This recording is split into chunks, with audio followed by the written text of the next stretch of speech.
బుచ్చి sir. నిన్న evening చాలా రోజులు తగ్గట్టే లాస్ట్ 10 days నేను ఊళ్ళో లేను కాబట్టి కొంచెం చూడటం డిలే అయింది.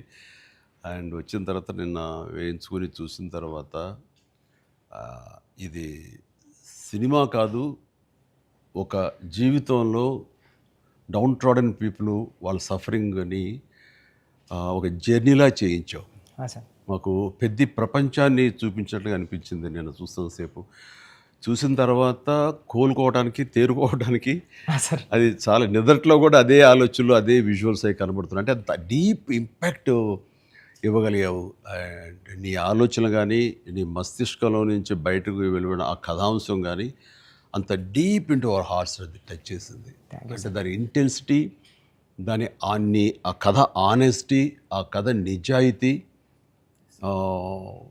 దాన్ని క్రియేట్ చేసిన నువ్వు కానీ, దాన్ని ప్రజెంట్ చేసినటువంటి విధానం కానీ, అండ్ ఫస్ట్ ఆఫ్ ఆల్ నీకు నేను మనస్ఫూర్తిగా నా అభినందనలు తెలియజేస్తాను. అంటే అది ఒక ఊరి సమస్యగా మొదలైన పోను పోను పోను అది యూనివర్సల్ అయిపోయింది. అది నేషనల్ లెవెల్కి వెళ్ళిపోయి మన భారతదేశం యొక్క ఆవశ్యకత ఏంటి, దాని ప్రభుత్వాలు ఈ స్పోర్ట్స్ పర్సన్స్ని ఎంకరేజ్ చేయటంలో వాళ్ళ బాధ్యత ఏంటి అని తెలియచెప్పినటువంటి ఇది. అయితే నువ్వు తీసుకున్న కథాంశం 89లో కాబట్టి నిజంగా పరిస్థితి చాలా దారుణంగా ఉండేది. నువ్వు చెప్పిన ఈ ప్రయత్నం డెఫినెట్లీ అందరిలోనూ ఆలోచింప చేస్తాను అనిపించింది నాకు. అది చాలా మంచి ప్రయత్నం. ఒక సోషల్ మెసేజ్, ఒక దేశానికి సంబంధించి ఒక అవేర్నెస్ కానీ, మరింత సమాయత్తం చేయటం కానీ, ఇవన్నీ కూడా ఈ సినిమా ద్వారా బాగా చెప్పావు అనిపించింది.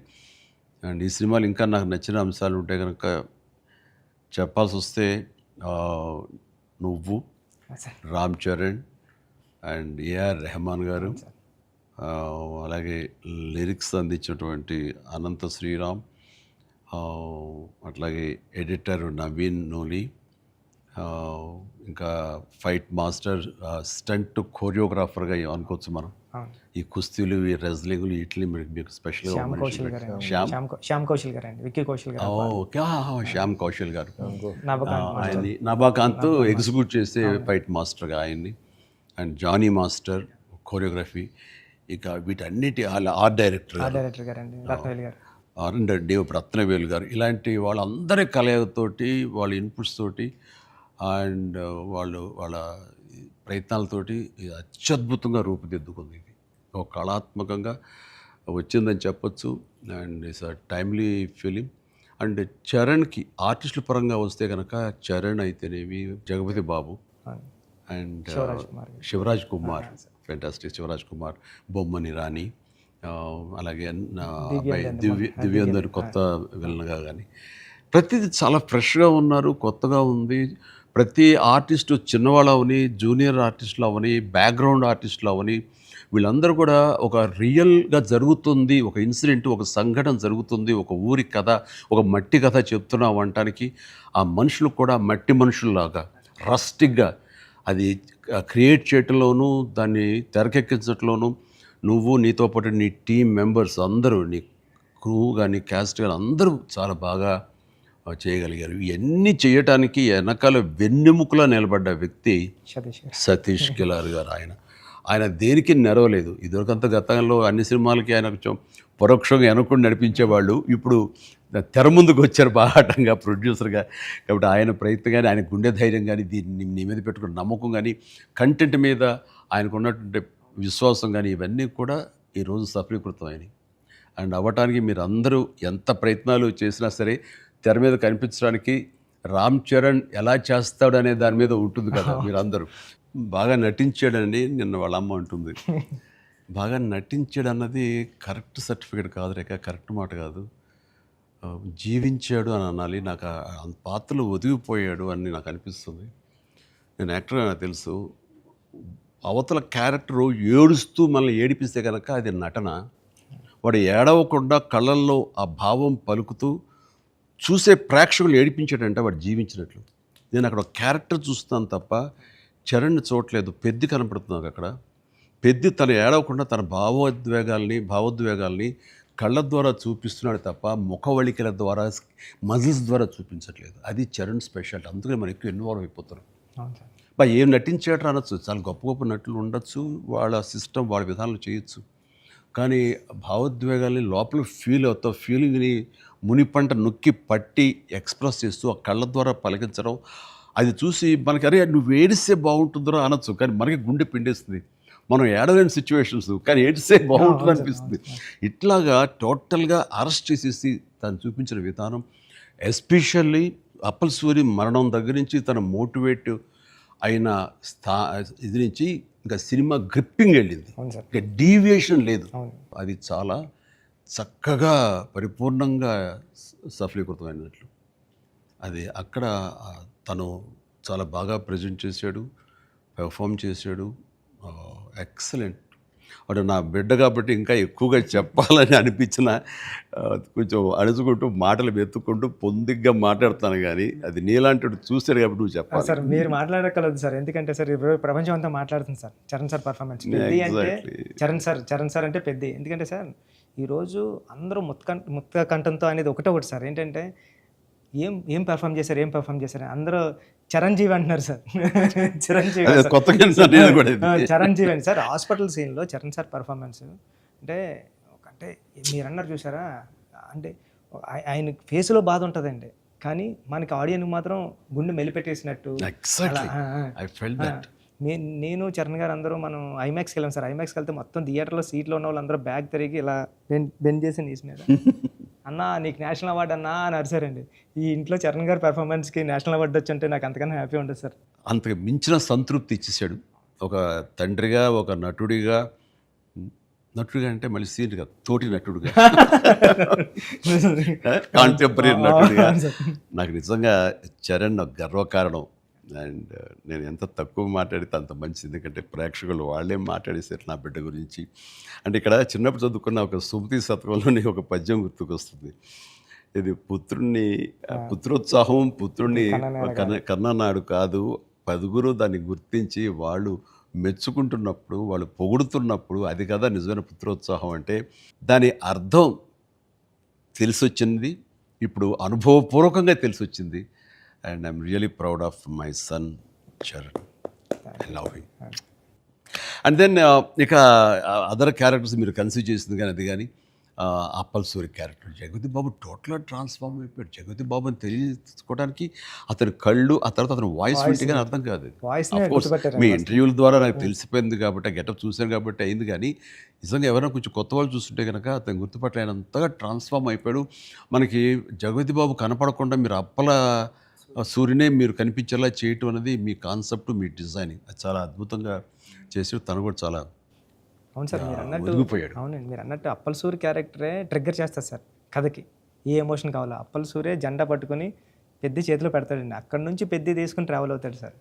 అది కరెక్ట్ సార్, మీరు ఏదైతే చెప్పారో అది. అందుకే అలా సార్ అప్పల సూరి క్యారెక్టర్ అన్న డ్రైవ్ చేయబట్టే లాస్ట్లో స్టేషన్ కూడా అప్పల వాళ్ళ అయింది సార్. అది చాలా మంచి ట్రిబ్యూట్. అది అక్కడ కూడా పెద్ద అన్నామని అంటే పెద్ద అనేది ఆ క్యారెక్టర్ గ్రేస్, ఆ క్యారెక్టర్ ఇది చాలా బాగా. తర్వాత శివరాజ్ కుమార్ శివన్న ఆ క్యారెక్టర్ ఒప్పుకొని చేస్తాననటం అనేది ముందు అసలు ఫస్ట్ సక్సెస్ అది అదృష్టం నీకు. అంటే అంత మంచి మనిషి, అంత మంచి యాక్టర్, దాంట్లో ఒదిగిపోయి చేశాడు. చరణ్ని అదవాయించాలి, గదవాయించాలి, తిట్టాలన్నా సరే అంత స్టేజ్ ఉన్న వ్యక్తి. అతను అంటుంటే కూడా మనకి తండ్రి ఫీలింగే వచ్చింది కాబట్టి అది చాలా బాగుంది. అది జాహ్నవి క్యారెక్టర్, ఆమె క్యారెక్టర్ వరకు, ఆ సాంగ్స్ వరకు ఎక్సలెంట్.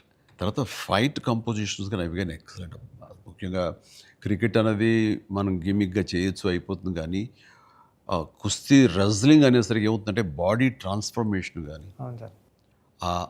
దానికి తగినట్టుగా మనిషి మారిపోవటాన్ని అన్ని రకాల చేసిన ప్రయత్నాలు కానీ అది ఓవర్ నైట్ కాదు. చరణ్ ఇంట్లో ఎలా కష్టపడేవాడు, ప్రతిరోజు నేను విట్నెస్ చేసేవాడిని.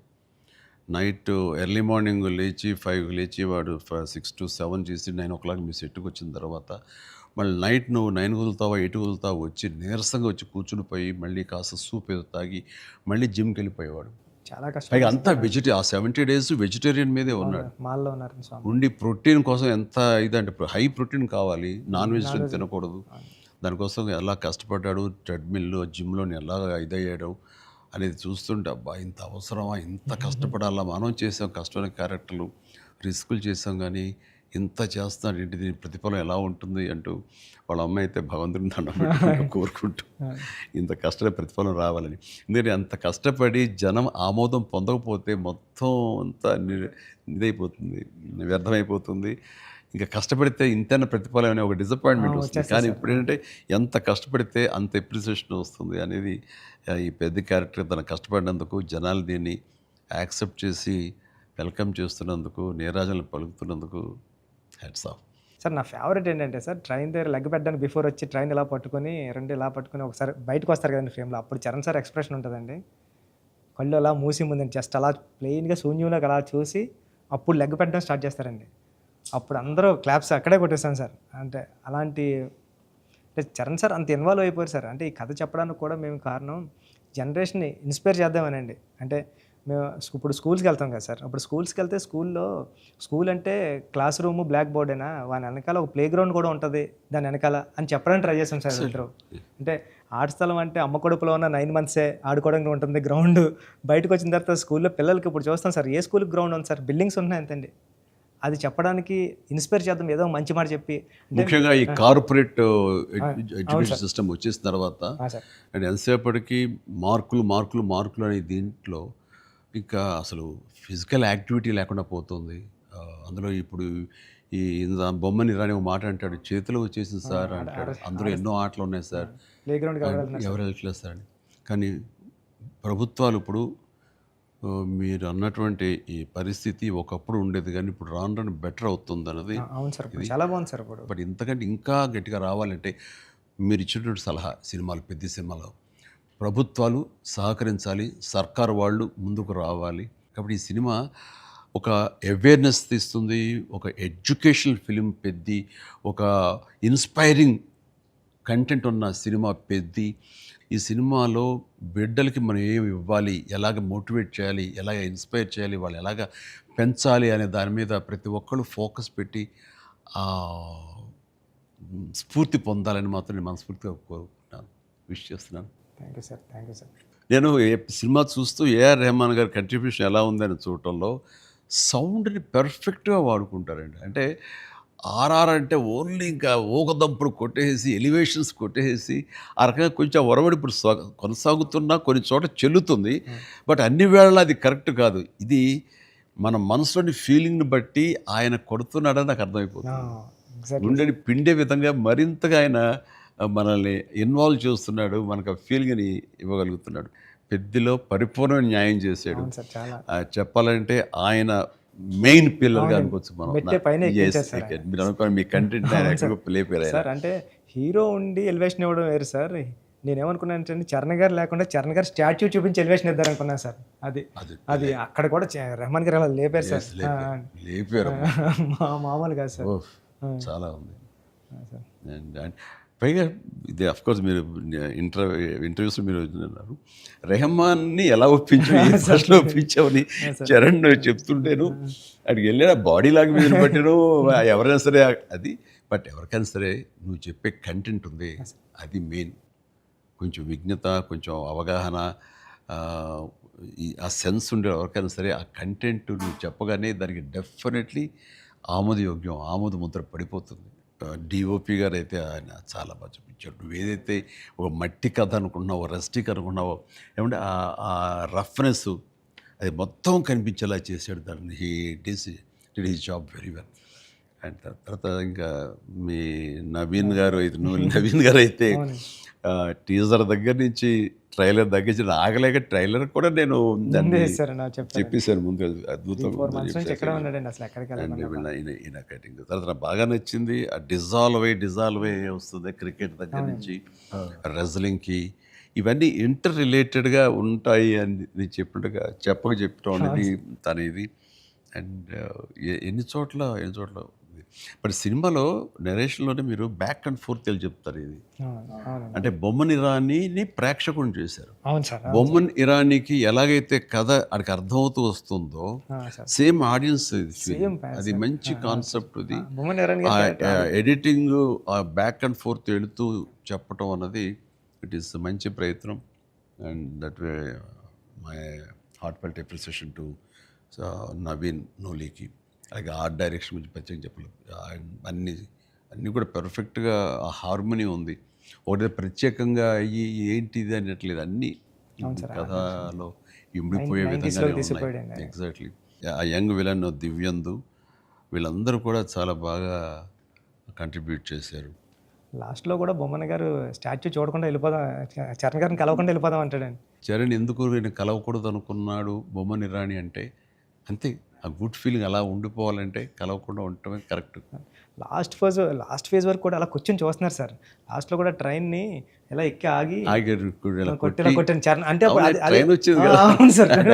మరి ట్రైన్ ఉంది కదా ఎందుకు నడిపించావే బాబు అంటే మేము పడ్డ బాధ మీకు తెలియాలి అని చెప్పేసి కాదు. బాగుంది, మంచి సమ్మప్, అది బాగుంది.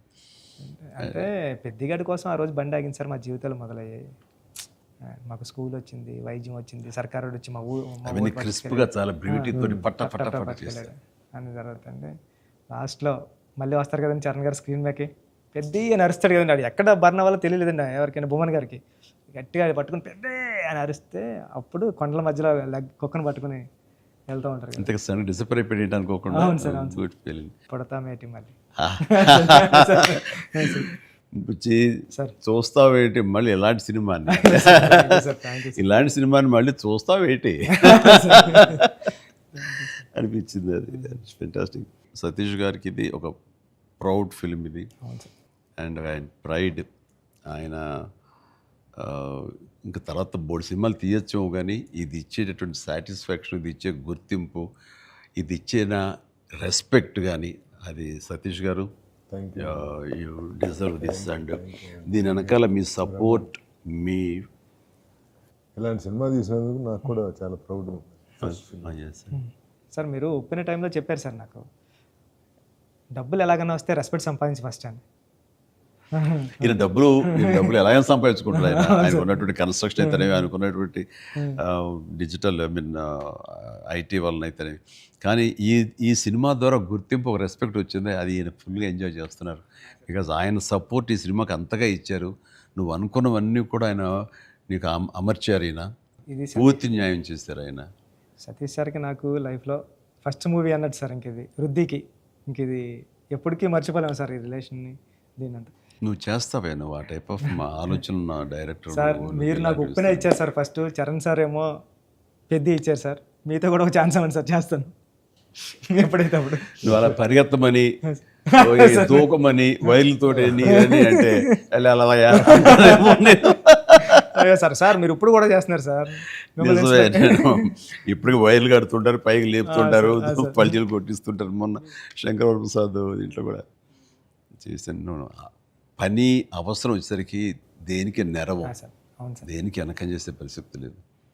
ఇంకా ఒకసారి ఎన్ని వైర్లు కట్టి అన్నీ ఇవైపోయింది, కమిలిపోయింది. చరణ్ చూశాడు ఇంట్లో, ఏంటిది అన్నాడు. వైర్లు కట్టి లేపారు. ఇంకా వైర్లు ఇంటికి కడుతున్నారా? వాళ్ళు పిలిచి డాంగ్ అలా కష్టపడతారంటే మీరు అది అని తిట్టాడు. మరి లేదురా వాళ్ళు కాదురా, డూప్ సరిగ్గా చేయలేదని ఆయన తీసేసి నేనే చేశాను రా షార్ట్ అని. వాళ్ళు అదే అన్నారు, డాడీ చేస్తారన్నారు అని. అంటే చరణ్ ఇందులో ఎంత కష్టపడ్డాడు అనేది నేను చెప్పాల్సిన అవసరం లేదు. ఆడియన్స్ ఆల్రెడీ వాళ్ళ క్యారెక్టర్ ద్వారా వాళ్ళే గుర్తించారు. వాడు ప్రతిరోజు అలసిపోయి ఇంటికి వచ్చి నీరసించి అలా కూర్చున్న ప్రతిసారి నాకు మా నాన్నగారు నాతో ఏమన్నారు, నన్ను ఏమనేవారు అది గుర్తుకొచ్చేదనమాట. అంటే దొంగ అనే సినిమాలో 8 అంతస్తుల ఒక హోటల్ పైన పారపెట్ వాల్ మీద నేను రోల్ చేస్తూ వెళ్ళినప్పుడు కింద స్లిప్ అయితే మాత్రం ఇది ఇప్పట్లా వైర్లు ఇలాంటి సేఫ్టీ డివైస్లు ఏమి లేవు, మొండితనంతో చేయటం అనమాట. అట్లాగే ట్రైన్ కింద పడుకొని గోండా సినిమాలో వెళ్తుంటే ఒక 3 ఇంచెస్ ఎవేగా బాడీ కానీ లూజ్ అయితే కంకరాలు కొట్టుకుపోయేవి. నా బలంతో ఉండాలి తప్ప ఇంకో హార్నెస్ కానీ అది కానీ లేదనమాట. ఇవన్నీ మా నాన్నగారి దగ్గర నుంచి చూసి ఇంటికి వచ్చేసి చాలా బాధపడేవాళ్ళు. తిట్టేసాడు. కోపంలో బాధ ఎలా ఉంటుందంటే బూతులు ఇచ్చేసేవారు. అలా చేయాలా అంటే ఏదో కొంచెం చెప్పకూడదు కొంచెం అలా తిట్టేసేసి ఆయన చేసేవారు. తప్పదనా దాందే ఉంది చేయాలి, లేకపోతే ఎలా కనపడదు రిజల్ట్, ఎలా మరి ఫ్యాన్స్ ఇచ్చేయాలి కదా వాళ్ళు ప్రేక్షకులు అని అప్పట్లో ఏం మాట్లాడేవాడిని. లేదురా రేపు పొద్దు నీకు కొడుకు పుట్టి, అప్పుడు ఇంకా చరణ్ పుట్టలేదు ఆ టైంకి, నీకు కొడుకు పుట్టి వాడు యాక్టర్ అయ్యి హీరో అయ్యి వాడు ఇలాగే కష్టపడుతున్నారు అప్పుడు తెలిసి వస్తారా మా ఫీలింగ్స్ ఏంటో నీకు అనేవాళ్ళు.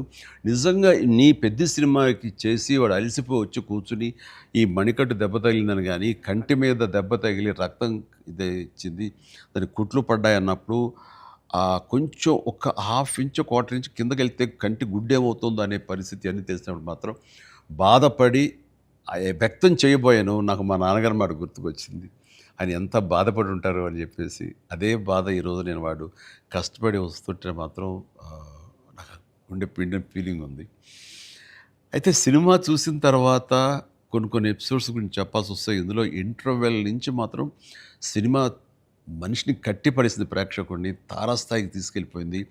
ఎమోషనల్ జర్నీ చేయించి ఒక రోలర్ కోస్టర్ రైడ్ లాగా చేయించి అప్ అండ్ డౌన్ చేయించి పినాకిల్ ఇంకా తారాస్థాయికి తీసుకెళ్ళి అక్కడ వదిలిపెట్టావు సినిమాని. ఆటల్లో ముఖ్యం చెప్పాలంటే హాస్పిటల్ సీన్ బుచ్చి సార్ నా భూతో నా భవిష్యత్తు తలుచుకో నాకు ఇంకా గురిపాడు వస్తుంది, గూస్ బంప్స్ వస్తున్నాయి. హాస్పిటల్స్ అసలు హాస్పిటల్ సీను వాడి నటనకి మాట్లాడుతూ చూడు సార్ అది నటనకి అది నటన కాదు, వాడు ఫీల్ అయిపోయాడు దానికి. అక్కడి నుంచి నా కంట తడి తడి తడి లాస్ట్ వరకు ఆగలేదు. All the appreciation, all the blessings, God bless him, God bless him. దానికి చక్కటి అంత మంచి క్యారెక్టర్ ఇచ్చినటువంటి నీకు hats off, hats off. Thank you. Thank you sir. ఒకసారి ఎస్పి బాలసుబ్రహ్మణ్యం ఆయన నువ్వు ఒకప్పుడు ఆపద్బాంధవుడు చేసావు, ఇంకోసారి రుద్రవేణి చేసావు, అలాగే చాలా సినిమాల్లో నీ పెర్ఫార్మెన్స్ అనేది తెలుసు. కానీ ఎక్కువ కమర్షియల్ వైపు వెళ్ళిపోతున్నావు చిరంజీవి. నీలో పొటెన్షియాలిటీ ఉంది. ఎప్పుడో బాలసుబ్రహ్మణ్యం మన కె బాలచంద్ర గారు అన్నది కూడా అతను ప్రస్తావిస్తూ నీలో ఒక కమలాసనం రజనీకాంత్ అందరి కలయిక ఉంది అంటే ఏదో మాట్లాడుతూ రావాలి సినిమాలు అంటే. అలాంటి కంటెంట్ తోటి మన వాళ్ళు వస్తే కనుక ఎందుకు చేయను, చేసే కెపాసిటీ ఉంది, చేయగలను నమ్మకం నాకు ఉంది, రావాలి అంటే. నువ్వు చేయలేనిది చూడండి ఏం లేదు అని అన్నప్పుడు నాకు అవకాశాలు రాని టైంలో హిందీలో ఒక డంగల్, ఒక చెక్దే వచ్చినప్పుడు వాళ్ళ పెర్ఫార్మెన్స్ అది చూసినప్పుడు ఇలాంటి కదా నాకు కావాలని కోరుకున్నాను. కానీ అలాంటి కంటెంట్ తోటి డైరెక్ట్లో వస్తేనే కదా మనకు ఏదైనా ఛాన్స్ అవకాశం ఉండేది. అలాంటి వచ్చినప్పుడు ఆ సినిమాకి ఇప్పుడు ఈ సినిమా కూడా అలాంటి స్పోర్ట్స్ నేపథ్యంలోనే వచ్చింది. ఆ సినిమాల్లో దంగల్ తీసుకుందాం, అది ఫ్యామిలీ ఎమోషన్ అది. అండ్ దోస్ కుస్తీకి సంబంధించిన, రజనీకి సంబంధించిన ఫ్యామిలీ ఆడబిడ్డల వాళ్ళ ఇంటర్నల్ డ్రామా గుండెని కట్టిపడేస్తుంది, పిండేస్తుంది. అండ్ నీ సినిమా ఈ పెద్ద వచ్చేసరికి రస్టిక్ స్పోర్ట్స్ డ్రామా అండ్ అవేర్నెస్ని మోటివేట్ చేస్తూ ఒక రకమైన ఎడ్యుకేటివ్ ఫిలిం ఇది. ప్రతి ఒక్కరికి, ప్రభుత్వాలకి అయితేనేవి, చిన్నపిల్లలకి, తల్లిదండ్రులకి, ప్రేక్షకులకి అందరికీ ఒక అవేర్నెస్ ఆలోచింపచేసే సినిమా ఇది. అందుకని అవి క్లాసిక్ స్పోర్ట్స్ డ్రామాలైనా ఇది రస్టిక్ ఒక గ్రామీణ నేపథ్యంలో ఉండేటటువంటి మట్టి కథ, మట్టి గేమ్స్, మట్టి మనుషుల కథ ఇది. అందునే దీనికి ఎక్కువ లాంజివిటీ ఉంటుంది, దీనికి ఎక్కువ ఆదరణ ఉంటుందని నేను నా భావన. అండ్ దట్ వే ఇలాంటి కథ చరణ్ రావటం అనేది నేను మిస్ అయింది, చరణ్ పొందాడు. కాబట్టి ఆ అవకాశం వచ్చింది కాబట్టి కొంతమంది చిరంజీవిని మించిన వాడు చరణ్ అంటున్నారు, ఒప్పుకుంటున్నారు మనస్ఫూర్తిగా. కానీ ఒక తండ్రిగా గర్వంగా ఉంది, ఒక నటుడిగా కొంచెం కష్టంగా ఒప్పుకోవాల్సి వస్తుంది. చాలా బాగా చేసేవారు చరణ్, లవ్ యూ. గ్రామీణ వాతావరణం ఈ నేపథ్యంలో కథల్లో అఫ్కోర్స్ మీ గురువు గారు సుకుమార్ పెట్టింది పేరు. సుకుమార్ సినిమా రంగస్థలం కానీ ఇప్పుడు ఈ సినిమా ఇది చూసినప్పుడు నాకు అఫ్కోర్స్ నిన్న మొన్న చనిపోయారు, దివంగతులయ్యారు భారతిరాజా గారు. కొద్ది రోజుల క్రితం నేను భారతిరాజా గారు కూడా ఈ బుచ్చి సుకుమార్ లాగానే ఆలోచిస్తారు. ఆయన 16 వైద్యుల దగ్గర నుంచి మొదలు మర్యాద కానీ ఇలాంటి సినిమాలన్నీ, నా ఆరాధన సినిమా ఇవన్నీ కూడా చూస్తాను. నేను డిస్కస్ చేసుకుంటున్నాను. ఆ 2 డేస్లోనే నిన్న మొన్న ఆయన చనిపోయారని తెలిసిన ఇది డ్యూ రెస్పెక్ట్ ఆయనకి మనస్ఫూర్తిగా మనం ఆయన ఆత్మశాంతి చేకూరాలని ఈ సందర్భంగా కోరుకుంటున్నాను. అండ్ ఆయన ప్రస్తావన ఎందుకు వచ్చిందంటే అలాంటి సినిమాలకు ఆయన పెట్టింది పేరు. అదే రొమాంటిక్ సినిమాలు అవని, లేకపోతే drama Avani, family drama Avani. And very good. ఆయన గ్రౌండెడ్. అలాగా మళ్ళీ సుకుమార్ గారు మీరు మన తెలుగులో అంత గ్రౌండెడ్ ఫిల్మ్స్ తీస్తుంటారు. మీ ఆలోచన అవి కానీ రస్టిక్గా ఉంటాయి, రూరల్గా ఉంటాయి, గ్రామీణానికి సంబంధించినవి ఉంటాయి. అట్లాగా ఆయన ఆ, ఈ ఈ ఇందులో మనస్ఫూర్తిగా నేను ఇలాంటి ఒక శిష్యుడికి ఇన్స్పైర్ చేసి ఇలాంటి మంచి కథ ఎన్నుకోవడానికి, ఆలోచించుకోవడానికి ఒక కథకుడుగా, ఒక డైరెక్టర్గా ఆ, నువ్వు అతనితో అసోసియేట్ అయ్యి నువ్వు నేర్చుకున్నందుకు, నేను ఇన్స్పైర్ చేసేందుకు, నీలాంటి వ్యక్తిని ఈ పెద్ద ద్వారా మాకు ఇచ్చినందుకు అండ్ మనస్ఫూర్తిగా నీ సందర్భంగా సుకుమార్కి నేను నా అభినందనలు తెలియజేయాలి. సుకుమార్, ఒక మెట్లో మాణిక్యాన్ని ఇచ్చావు. Thank you so much. Thank you sir.